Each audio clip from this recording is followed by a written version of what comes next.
जाऊंगा। पिछले चुनावों में जो नुकसान शिवसेना को पहुंचा वो सिर्फ एक वजह से पहुंचा था, जो उनका स्ट्राइक रेट खराब हुआ, जिसके दम पर बीजेपी इस बार ज्यादा सीटें मांग रही थी कि हमारा स्ट्राइक रेट अच्छा है, वो थे राज ठाकरे। राज ठाकरे के लिए एक बार सुनहरा मौका है अपनी धाक जमाने का। सबसे पहले जानना चाहेंगे अभी फिलहाल क्या स्टेटस है आपकी?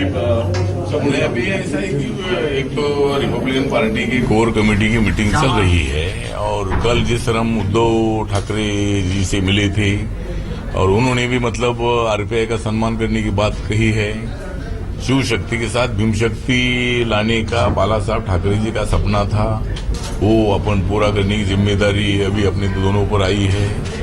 और आरपीआई को अगर सरकार आती है तो आरपीआई को मतलब सत्ता में अच्छी भागीदारी दी जाएगी और मतलब तो इसी तरह की बातें जो है उनके साथ भी हमारी हुई है।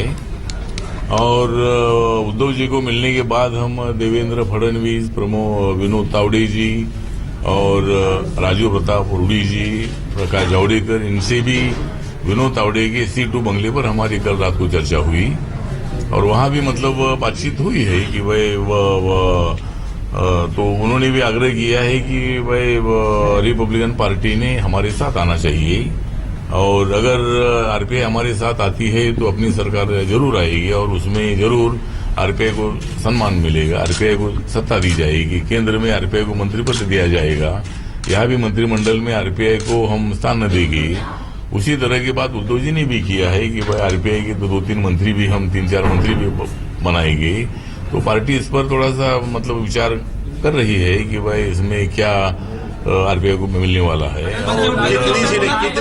कितनी सीटें अभी तक आपको ऑफर की जा रही हैं लड़ने के लिए? कितनी सीटें आपको दी जा रही हैं अभी तक? अभी सीटों पर थोड़ी सी चर्चा चल रही है। हमने शिवसेना को भी बोला है भाई आप कितनी सीटें हमको छोड़ सकते हैं, उसका भी एक्सरसाइज कर दीजिए। और बीजेपी के भी लोग मतलब थोड़ा देख रहे हैं कि भाई आरपीआई को मतलब अगर हम शिवसेना के साथ जाते हैं तो बीजेपी के कोटे वाली जो सीटें है उसमें से सीटें हमको मिल सकती है और अगर हमारा बीजेपी का निर्णय होता है तो मतलब शिवसेना की कोटे वाली जो सीटें वो हमको मिल सकती है। तो ये थोड़ा एक्सरसाइज उन लोगों का भी चल रहा है और शाम तक आज रात तक मतलब हम दोनों से चर्चा करेंगे और कल हमारा निर्णय हम अनाउंस करेंगे। ठाकरे साहब आपकी कितनी नंबर ऑफ सीट्स आप एक्सपेक्ट कर रहे हैं? कितनी number of seats Marathi number of seats किती एक्सपेक्ट कर रहे हैं? नाही आता एक तर आरपीआयला जागा ज्या आहे त्या जागा एक 20-25-30 तरी जागा मिळाल्या पाहिजे, 30 पर्यंत मिळाव्यात अशी अपेक्षा आहे। आणि आता दोघे जण वेगळे लढत असल्यामुळं या ठिकाणी सुरुवातीला आम्हाला 5-6 जागा मिळण्याची शक्यता कमी होती, पण या दोघांमध्ये फूट झाल्यामुळे आमचा फायदा होतो आहे। त्यामुळं म्हणजे जागा ज्या आहेत त्या जागा जास्त आम्हाला मिळतील दोघांकडूनही। तर आमचा जो निर्णय, जो अधिकृत निर्णय आहे, जो निर्णय आज रात्री दोघांची चर्चा केल्यानंतर उद्या आरपीआयचा जो निर्णय आहे, शिवसेनेसोबत जायचं की बीजेपी सोबत जायचं या संबंधामध्ये आम्ही निर्णय घेणार आहोत। कुणासोबत जाऊन आपला पक्षाचा, समाजाचा फायदा होऊ शकतो या दृष्टिकोनातून आम्ही गंभीरपणे विचार करतो आहोत। आणि आता उद्धवजींचाही फोन आला होता की त्यांच्याशी मी बड़ी खबर आपके सामने, शिवसेना के साथ जा सकते हैं रामदास अठावले और ये कहना है आरपीआई का। आज रात तक होगा फैसला, रामदास अठावले का कहना।